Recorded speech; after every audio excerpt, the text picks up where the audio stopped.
He chose his son over his daughter. 20 years later, her success left him speechless. Before we begin the story, please leave a comment letting us know where you're watching from. Enjoy the story. The sun was setting over the quiet suburb of Naperville, Illinois. The sky turned gold as Richard Carter pulled into the driveway of his modest two-story home. He stepped out of his black pickup truck, arms full of shopping bags, new sneakers, a laptop, and video games. "Jacob," he called out as he walked through the door. "Come check out what I got for you." Jacob, his teenage son, rushed downstairs, his eyes lighting up. "Is that the new gaming console?" Richard laughed, ruffling his son's hair. "You bet it is." "You earned it, champ. Keep working hard, and you'll go far." Jacob grinned, barely noticing the girl standing in the hallway. Emily Carter, 16, stood silently by the stairs, her school backpack still slung over her shoulder. Her clothes were simple, worn. Her eyes flicked from her father's arms to his smiling face, and then down to her own empty hands. Richard caught her gaze but looked away quickly. She spoke softly, almost afraid to interrupt. "Dad, my school asked about the field trip money again. It's due tomorrow." Richard waved a dismissive hand. "I don't have money to throw away on trips for girls. You'll get married and leave one day. That boy," he pointed at Jacob, "he carries my name. My legacy. He's the future of this family." Emily's face flushed with embarrassment. Jacob looked down awkwardly, but said nothing. From the kitchen, Margaret Carter, their mother, watched in silence. Her hands were wrapped in a dish towel, her mouth pressed into a thin line. She wanted to speak up, but she knew better. Years of arguing had taught her that nothing could change Richard's mind once it was made up. Emily turned and walked upstairs, her chest tight. She locked her bedroom door, dropped her bag, and sat at her small desk by the window. Outside, the neighborhood kids played in the yard. Laughter echoed in the distance. Inside her room, it was quiet. On her wall hung a single photo, an award she had won for academic excellence. She had been top of her class 2 years in a row, but Richard had never once congratulated her. Not even a well done. All his focus was on Jacob. Jacob, the future engineer. Jacob, the college-bound son. Jacob, who struggled in math and barely passed science, but still got a private tutor paid by their dad. Emily, meanwhile, tutored herself.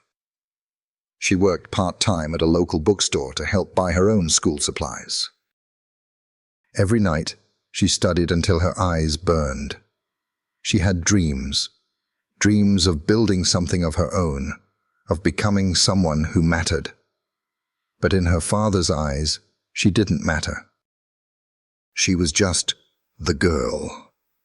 That night, Richard took Jacob out for dinner to celebrate a good grade. Emily sat at the dinner table with her mom, picking at leftovers. Margaret reached over and touched her hand. "Don't let his words define you, sweetheart." Emily didn't answer. She simply nodded. But deep down, something inside her shifted. She wouldn't ask again. If her father couldn't see her worth now, she would make sure one day the whole world would. Weeks passed. Winter crept in, and with it came cold mornings and long nights. Emily Carter's world remained the same, quiet, unnoticed. At school, teachers praised her. "Outstanding work, Emily," one said, handing back a perfect test paper. "You're one of the brightest students I've ever had." She smiled politely, but deep down she felt a sting. Praise at school only reminded her of silence at home. No one cared, at least not the people she longed to impress. Each evening, Richard Carter returned home from work and asked Jacob how school was going. Pretty good, Jacob would say with a shrug, not looking up from his phone. That's my boy, Richard grinned. He never asked Emily anything. On weekends, Emily worked at a local bookstore downtown. She liked it there. The smell of paper, the hum of soft music, and the quiet hours gave her peace. She used the money to buy her own clothes, her own lunch, and sometimes new notebooks for school. Jacob, meanwhile, had everything handed to him. New backpack? Dad bought it. New phone. Dad surprised him on his birthday. Need a tutor? Richard hired a retired professor. But when Emily asked once about SAT prep, Richard scoffed. You don't need that, he said. Why waste time? You'll just end up someone's wife anyway. Margaret, their mother, overheard the comment. That night, she left an SAT study guide on Emily's desk, wrapped in a brown paper bag. No words. Just a quiet show of support. Emily smiled when she saw it. At school, Emily applied for every scholarship she could find. She stayed late to work on extra credit. She volunteered on weekends. She poured every ounce of herself into the future she dreamed of. A future far away from this house, far away from being invisible. Jacob, on the other hand, began to struggle. His grades dipped. His tutor said he didn't focus. Richard blamed the tutor, then hired another. When that didn't help, he blamed the teachers. Jacob's just under pressure, Richard would say. He'll bounce back. He's a Carter. But behind the bravado, Jacob was crumbling. One Friday night, Emily came home late after a shift at the bookstore. She walked into the living room and froze. Her father sat on the couch, yelling at Jacob. You failed chemistry again. After everything I've done for you? Are you trying to embarrass me? Jacob stared at the floor. His lips quivered. I'm trying, Dad. I don't get it. You don't get it? Richard exploded. I pay for tutors. I bought you a laptop. You have no excuse. Emily stood quietly in the hallway, unseen. She could see the shame in Jacob's eyes. The same shame she had once felt. Richard's voice boomed through the house. You're going to college whether you like it or not. I won't have a failure for a son. Jacob said nothing. He just nodded. Emily turned away and walked up the stairs, her heart heavy, not with pity, but with clarity. Her father was so blinded by his pride that he was breaking both of his children in different ways. The next morning, Emily received a letter. She had been accepted into one of the top STEM summer programs in the country, at Stanford University. Fully paid, all expenses covered. She would be surrounded by the best students, taught by world-class professors. Her hands trembled as she held the envelope. She ran downstairs, ready to share the news, but when she stepped into the kitchen, she stopped. Richard was laughing at a sports game on TV. Jacob sat silently beside him, eyes dull. Margaret stood at the sink. Mom, Emily said, holding out the envelope. I got in. They chose me. Margaret's eyes widened. Stanford? Emily nodded, holding back tears. Margaret pulled her into a tight hug. Oh, honey, I knew you would. Richard glanced over. What's all the noise? She got into Stanford's tech program, Margaret said proudly. Richard scoffed. Great. So she'll move across the country and come back with some liberal ideas. Waste of time. Emily's heart dropped. She had imagined this moment 1,000 times. Her father proud, clapping her on the back, saying, I'm proud of you. Instead, all she got was a bitter joke. She took a step back, nodding slowly. Thanks for everything, Dad, she said, her voice flat. Then she walked away. Emily Carter packed her suitcase in silence. There weren't many things to bring, just a few clothes, some books, and her laptop. She folded her acceptance letter from Stanford carefully and tucked it inside her notebook. Downstairs, the television blared as Richard and Jacob watched a football game. Neither of them mentioned her leaving. No one asked when her flight was. Only her mother, Margaret, hovered near the bedroom door, eyes misty. "You packed everything?" she asked softly. Emily nodded. "Yeah." Margaret stepped inside and placed a folded envelope in her daughter's hand. "It's not much," she whispered.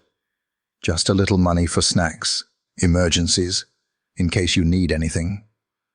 Emily felt her throat tighten. "Thank you, Mom." Margaret pulled her into a hug, holding her like she didn't want to let go. "I wish I could do more, but I'm so proud of you." They stood in that embrace for a long moment, two women in a house where their voices were rarely heard. When it was time to leave, Emily wheeled her suitcase to the door. She looked back at the living room. Her father didn't even glance up. "Goodbye, Dad," she said quietly. No response. Jacob turned his head halfway. "Good luck, Emily," he muttered, almost too low to hear.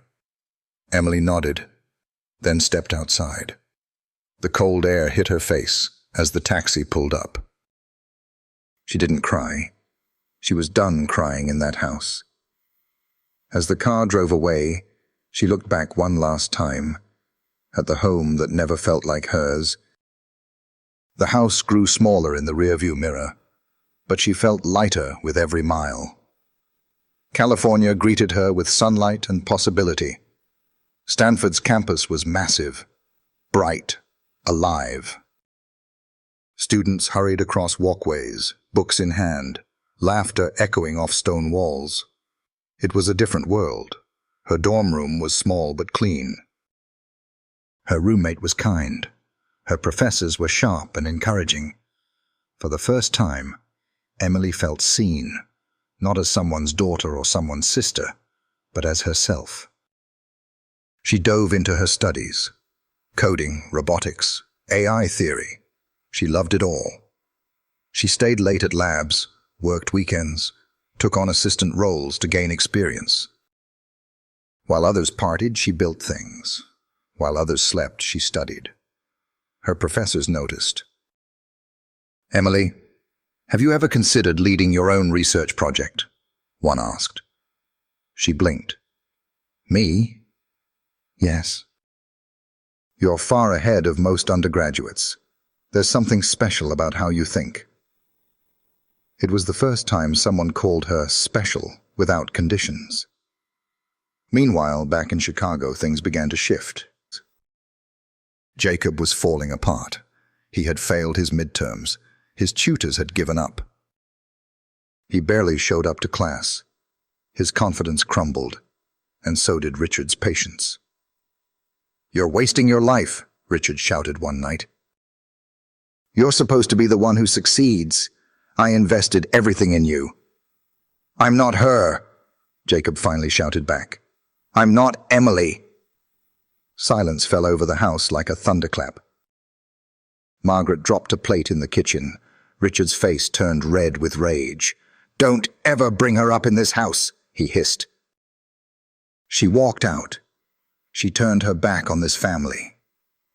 But even Richard couldn't hide the fear growing inside him. The son he had built everything around was slipping, and the daughter he had ignored was gone, on her way to somewhere greater. Back in California, Emily sat in her dorm late at night, watching the city lights flicker through her window. She had just received news. She had been accepted into a prestigious research internship with one of Silicon Valley's top tech firms. She stared at the acceptance email, hands shaking with disbelief. She remembered the words her father once said.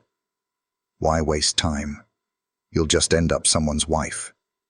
She closed her laptop and whispered into the dark. "I'm going to be someone's boss." 1 week later, She called home. Margaret picked up on the first ring. "Emily?" "Hi, Mom." Tears welled in Margaret's voice. "How are you, honey?" "I got into a research program," Emily said. "It's funded. I'll be staying through the summer." "I'm so proud of you." There was a pause. Is Dad there?" Emily asked. "No. He's at a job fair with Jacob. Things have been tense." Emily bit her lip. "Tell him I said hi." "I will." And for a moment, the silence on the line felt softer than usual, less heavy. Emily didn't know what the future held, but for the first time in her life, she wasn't running from who she was. She was building something. On her own terms. 3 years passed. Emily Carter was no longer just a student. She was now the lead developer at a growing tech startup in Palo Alto. At only 21, she had already designed a patented AI engine used in medical diagnostics, caught the attention of investors, and been featured in an online article titled "The Quiet Genius Behind the Code." But back home in Chicago, no one talked about her. Not Richard, not Jacob, especially not Richard. He had erased her name from conversations like a stain on a white shirt, pretending she didn't exist, even though, deep down, she haunted every corner of that house. Jacob was now 20. He was in his 3rd college, barely holding on. His transcript was a mess of withdrawals, failed classes, and incomplete coursework. Richard kept pushing. "You just need to focus," he'd say. "Look at your sister." He'd stop mid-sentence. He hated comparing them. But the truth was eating him alive.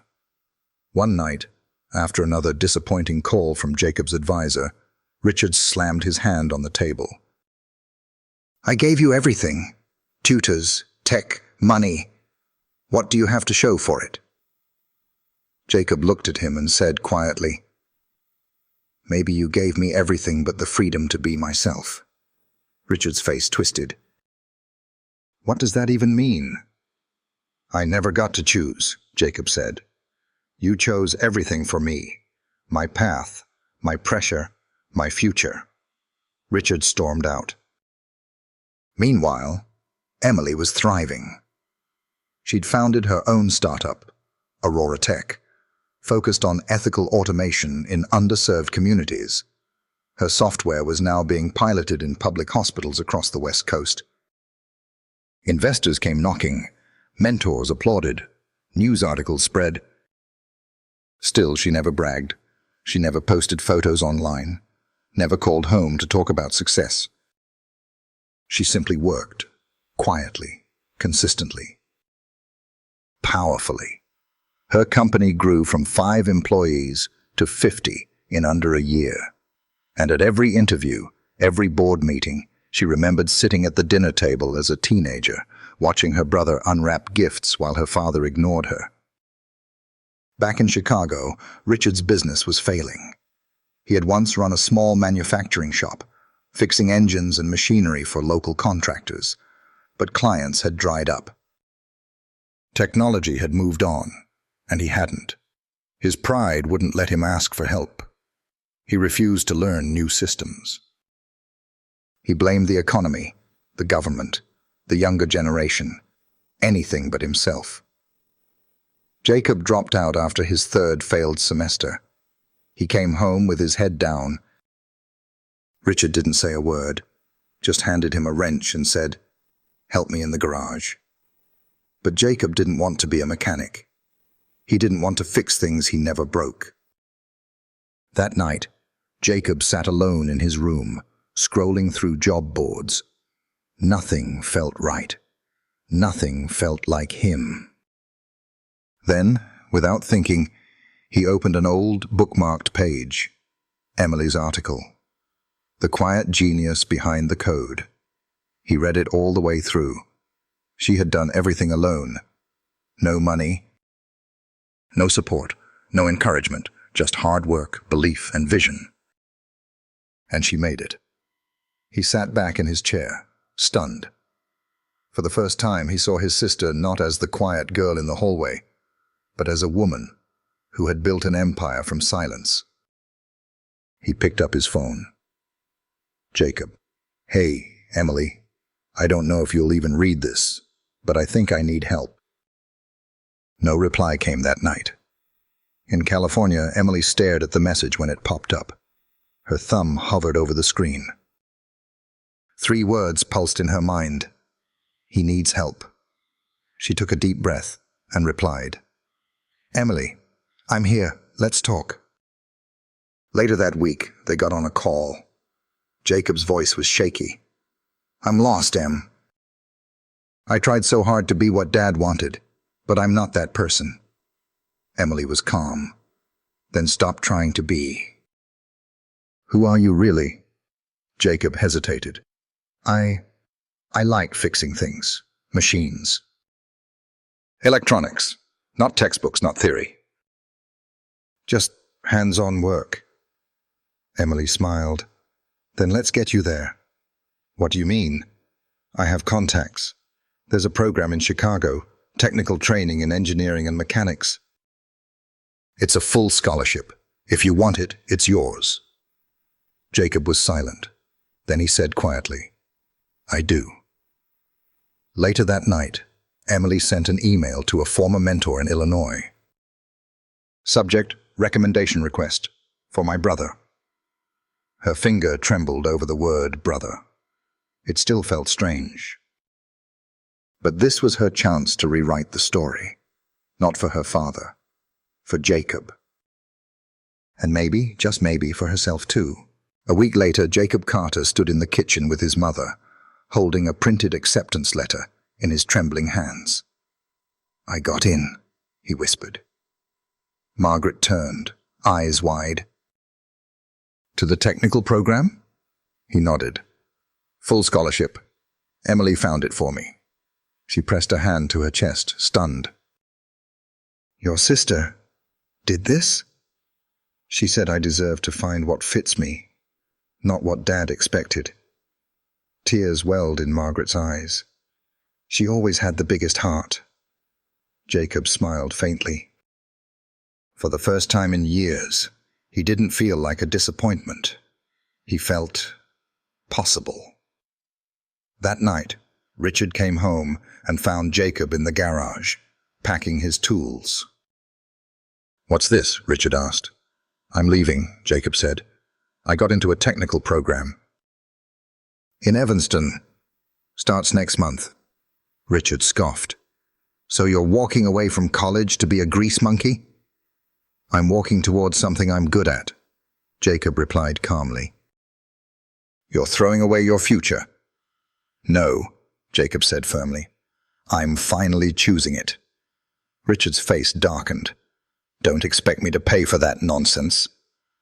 You don't have to, Jacob said. Emily already did. The room went still. Richard blinked. She paid for it? She found it. Funded it, helped me apply. Everything. Richard's jaw clenched, but he said nothing. He turned and left the room, the sound of his footsteps heavy with anger, and something else he didn't want to admit. Guilt. In California, Emily sat in her apartment, staring at a message from her mother. Jacob got in. He's going. Thank you, sweetheart. Mom. Emily smiled to herself. She hadn't done it for praise. She had done it because she knew how it felt to be trapped, expected to become someone you weren't. Helping Jacob felt like closing an old wound. Not healing it completely, but stitching it shut. Weeks passed. Jacob started his program in Evanston. It was tough, but it was right. He found joy in learning with his hands, wiring circuits, fixing engines, designing real-world systems.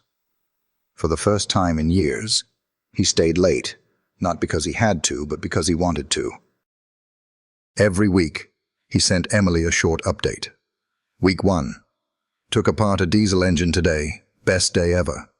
Week 2. Scored highest on my systems design test. Week 3. They're offering internships. I'm applying. Week 4. Thank you. Really? She always replied, sometimes just a thumbs up, sometimes a full message, but always with encouragement. One evening, Margaret found Richard sitting in the living room, staring at the fireplace. "You haven't said a word about Jacob," she said gently. He didn't respond. "Don't you see how hard he's trying?" Richard stared ahead. "She helped him." "Yes," Margaret said. "The daughter you ignored is now helping the son you spoiled." He flinched. "She didn't have to do anything, but she did it anyway."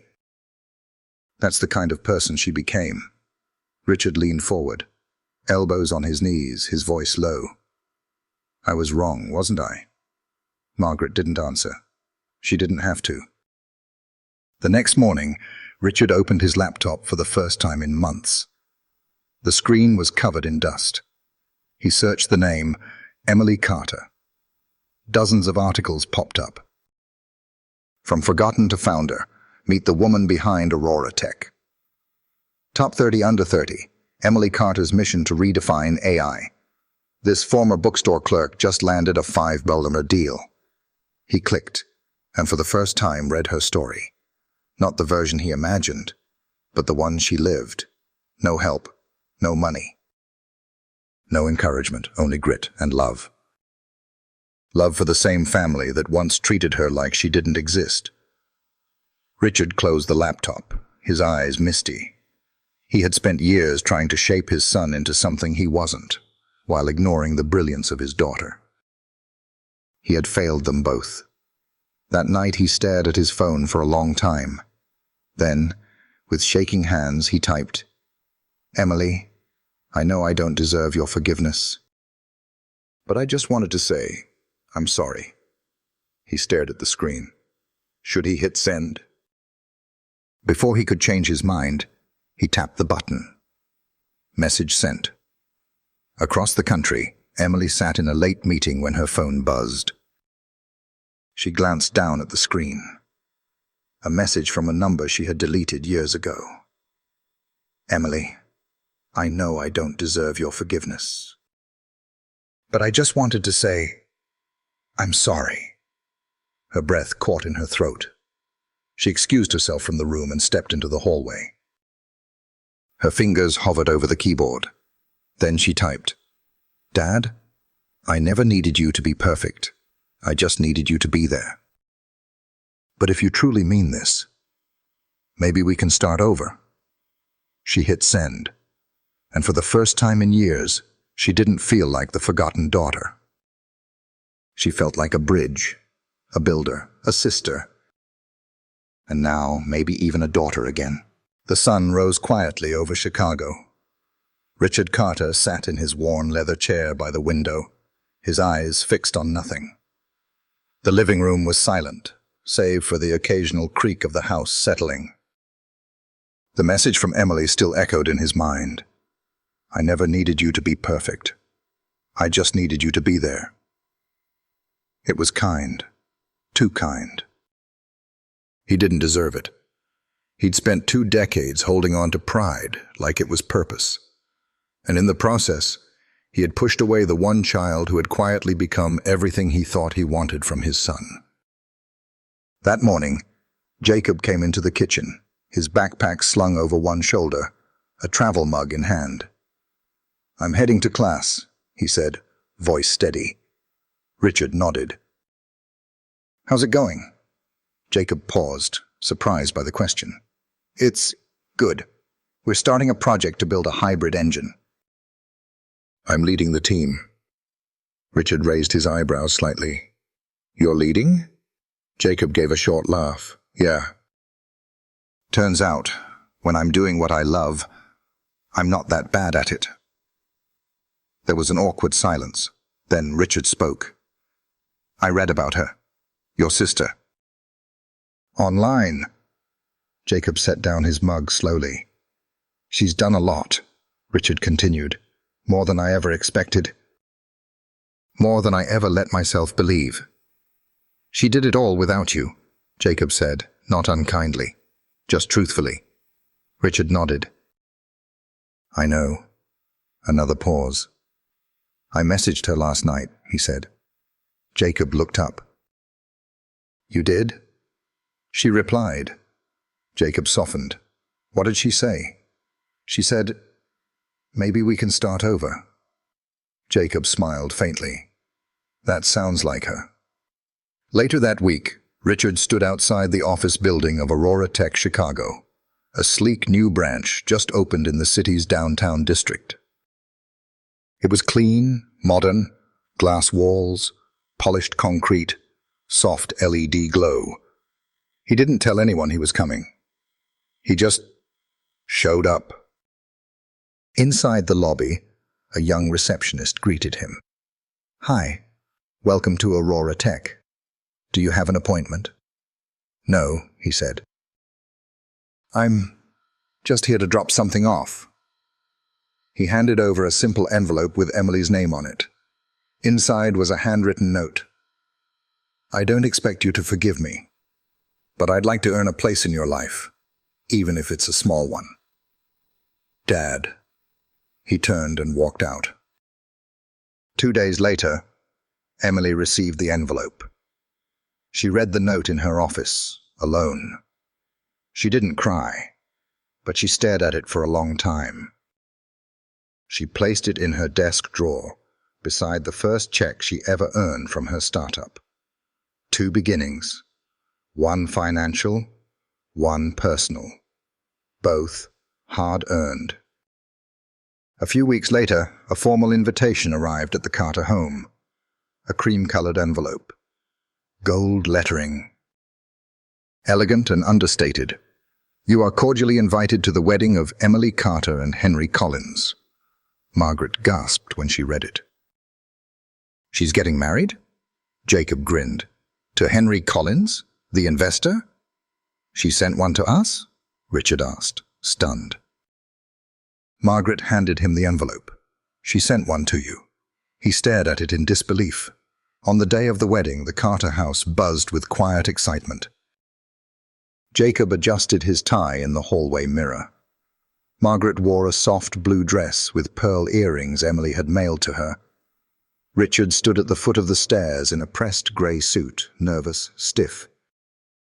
She invited me, he muttered to himself. She invited me. They arrived at the venue early, a rooftop garden overlooking the Chicago skyline. Elegant, modern, full of flowers. Emily's style, simple but unforgettable. As guests filled the chairs, Richard stood quietly at the back, unsure of his place. Then, the music shifted. The bridal procession began. Emily stepped into view, radiant in white. Her hair softly curled, her smile calm and composed. The crowd turned toward her, and then she paused. She turned to the back, where Richard stood. Their eyes met. For a moment, everything stood still. Then she walked toward him and extended her hand. Dad, she said softly, if you'd like, would you walk me down the aisle? Gasps echoed in the garden. Even Jacob looked stunned. Richard's hands trembled as he took her arm. I would be honored. As they walked forward together, he whispered, I don't deserve this. Emily smiled. I'm not doing it because you deserve it. I'm doing it because I can. When they reached the altar, she let go of his arm gently and took Henry's hand. Richard stepped back, eyes glassy. He didn't cry, but something inside him softened. Finally, he had watched his daughter walk away once. This time he walked with her. The rooftop garden shimmered under golden string lights as evening fell over the Chicago skyline. Guests laughed, music played, and the sweet scent of white roses floated through the air. Emily Carter stood hand in hand with her new husband, Henry Collins, the CEO of a tech venture firm. They looked radiant, two people who had climbed their own mountains and met at the top. At the head table, Jacob raised his glass in a quiet toast to his sister. "You really made it, Em," he whispered to himself. Margaret beamed, wiping away happy tears with a tissue. It had been a long road, but tonight, her daughter shined brighter than the city lights. Richard sat at the edge of the celebration, watching his family with a quiet mix of awe and regret.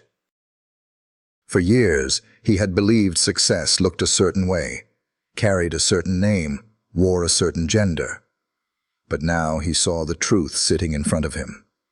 His daughter was the one who saved this family. Not just with money, not just with her success, but with her grace. He had tried to mold her into nothing, and she had become everything. Later that evening, as the dancing began, Jacob pulled Emily aside. "I have something for you," he said, slipping a white envelope into her hand. She looked at it curiously, then opened it slowly. Inside was a letter. "Congratulations. You've been accepted into the National Engineering Apprenticeship Program. Jacob Carter, Mechanical Systems Track, full grant. Awarded." Emily gasped. "You did it?" Jacob nodded. "I finally figured out what fits me. This time, I did it because I wanted to." "Because of you." Her eyes welled with tears. She hugged him tightly. "I'm so proud of you, Jacob.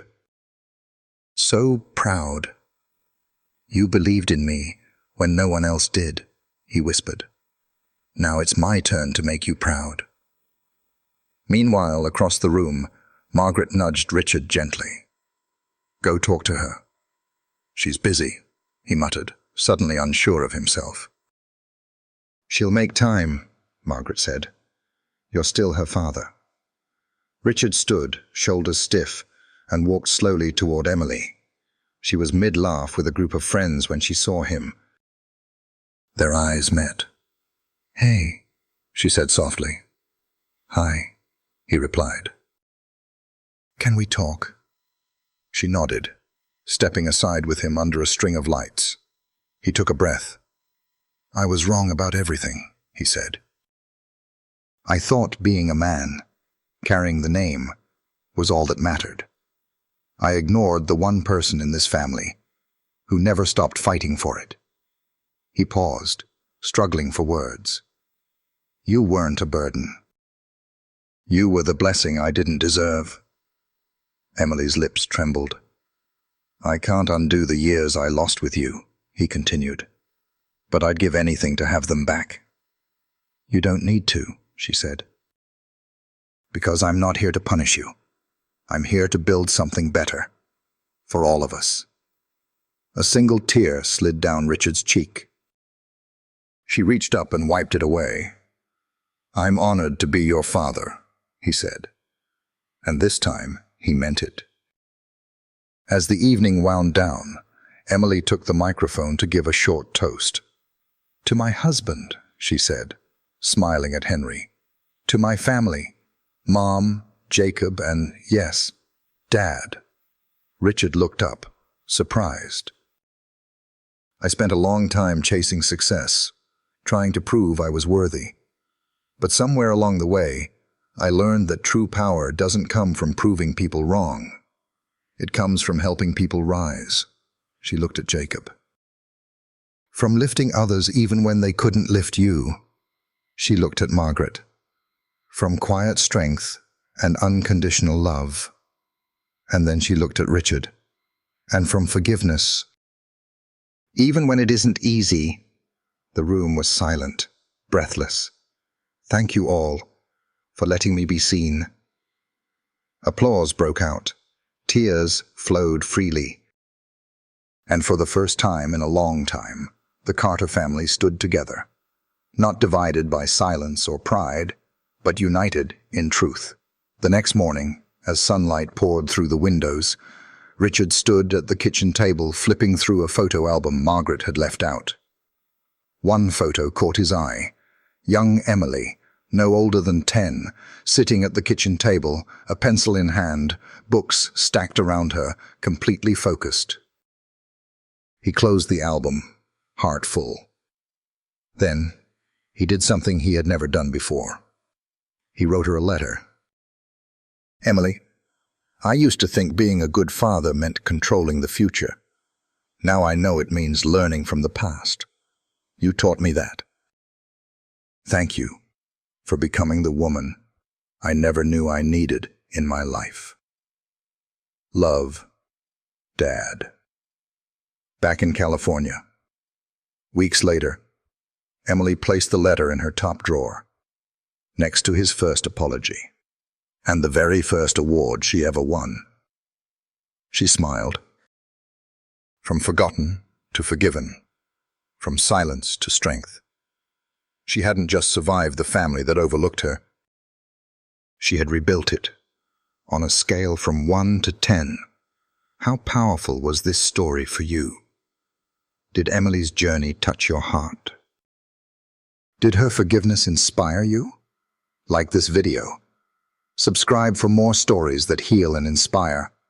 And turn on the bell so you never miss a moment that could change your perspective. Thanks for watching. And always remember, the people we overlook today might be the ones who save us tomorrow.